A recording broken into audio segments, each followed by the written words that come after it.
hearing another inmate get brutally sodomized. One of the worst things I ever heard or saw in prison. Let's go.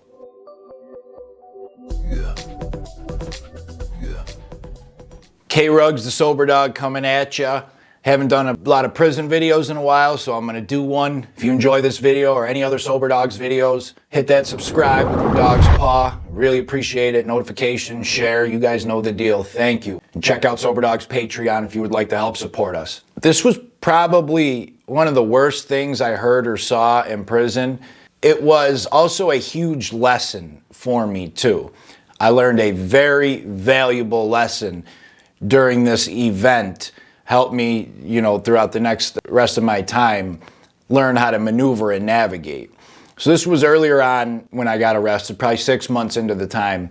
There was an individual who basically was a big time predator and groomed another individual. I've heard on other channels like Lockdown 23-1 and stuff, he makes a great point. He says, rape is not so much now like it was 30, 40 years ago, where it was like 3 guys hold a guy down in the shower. Now it's like subtle manipulation and blackmail over long periods of time, and that was dead accurate in my experience. So this predator guy's there, new guy comes in, and new guy is just lost. Just no idea what to do, never been with anybody, doesn't have much family or anything, so doesn't have money, commissary. Swoops right in. Yo, you could eat with me. Yo, you could sit here with me. Yo, you need something to eat tonight? I got you on cookies and chips, Yo, come play basketball on my team. Yo, sit at my table. Yo, play cards with me. And new kid was naive enough to kind of just go along with it and assume that this guy was trying to help him out, which can be tricky because when I first got there, there was 3 guys that helped me out, 100% genuine, and didn't ask for anything back. I was a mess. It was like day 8 or 9 I was in jail, and I hadn't showered, I hadn't shaved, and I hadn't showered or shaved in those 8 or 9 days. Also, the week prior when I was on the street on a bender. So I was just raw, and I'm sure they did this partly because they didn't want to smell me anymore, but regardless, they came up to me and were like, yo, here is clean soap, clean shampoo, a brand new pair of boxers, brand new shorts, socks, a bag of chips to eat tonight, a shirt, brand new, one of everything, and soap and shampoo in there, they're not free, it's a couple bucks on commissary. It's, that's money. People don't just hand that out for free, but they gave it to me like a whole goodie bag and were like, just take care of yourself, man. Just fucking shower up and eat something and just take care. And never did they ask me for anything back from it. I probably would not have accepted it if I know what I knew now, or I would have been wary, but I'm glad I did, and it helped me out, and they never asked anything else. So back to this dude, the predator dude's grooming him and, just slowly pushing with all these little things that were weird. Like they'd play one-on-one basketball, and the dude would just guard him up on his ass, would just be like guarding him like this, just humping him, his butt, guarding him up against the rim, just way over the top. So a couple months go by, and dude is really in control of other dude now with just money. He's got him in some debt. He's sitting at the same table as him. Predator dude gets his cell moved upstairs, which is further away from the guard, so that you have a little bit more privacy. This is all what I'm talking about, all planned attack. Everything from getting him in debt to guarding him on basketball and getting more physical contact with him to getting his cell moved. This is all weeks, months in the planning. Brings new dude up to his cell one day to, trade a box of chips or something, or a bag of chips. And shuts the cell door, we used to put toilet paper over the window when you're going to the bathroom to, protect you so people don't have to watch you taking a dump. So you'd cover, so it's not uncommon to see somebody's door blocked, and when the guard does their round, when there's a blocked door, they would just knock and be like, you going number 2, you good? Yeah, to make sure you're not trying to hang yourself. You're not really supposed to do that, but most guards let it fly. So he puts the thing up, and now all of us saw 2 guys walk in this cell. There's probably 20 guys in the unit who are actively somehow engaged in this, like knowing what's going on. Then we just hear, screams, and, we hear like scratching on the wall, and it's just bad. So this other kid I'm with, he's a younger kid, he's this big jacked kid. He steps up and he's like, we got to go stop it.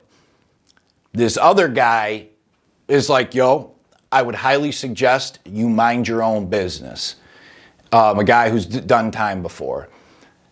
I agreed with younger dude, and I'm like, if 3 or 4 of us go up there, like, we could stop this. We could help him.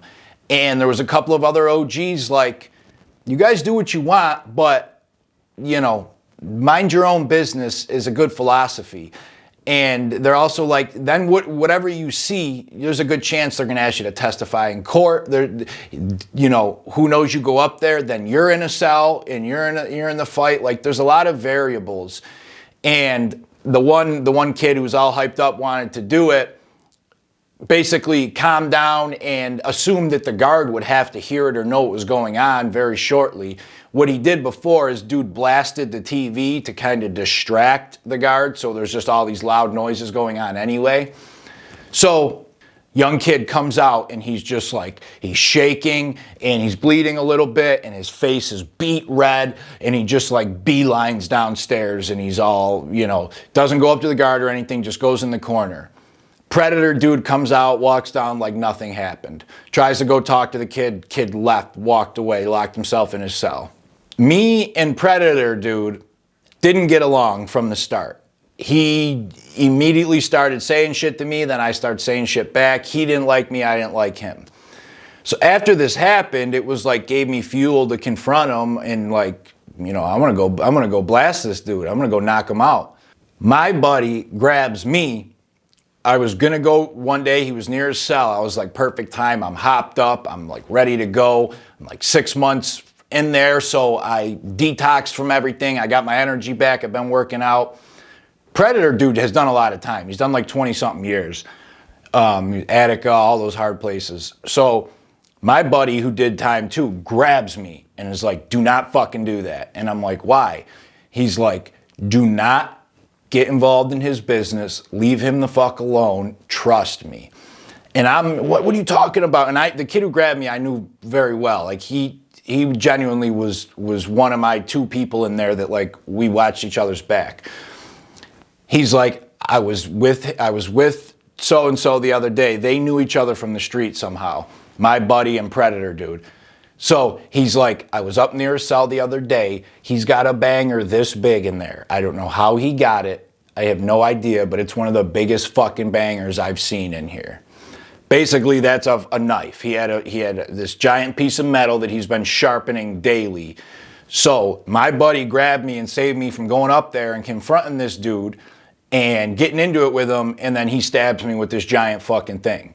Dude was already did time for murder in the second, was back facing different charges, but potentially going to get out on some other charges with new evidence. Ends up getting charged again. Basically, it's a crazy story. He came back to the county jail from Attica, from prison, to fight his murder case, which they had new evidence, which was basically going to exonerate him. They had proof that he didn't commit the murder he's done 18, 19 years for. And on top of that, you get paid for every day of wrongfully accused. It's like $300 per day. So it's 300 times 365 times 18 years. He's about to get paid over $1 million. He's in county jail getting ready to fight all this with court and his trial and all that.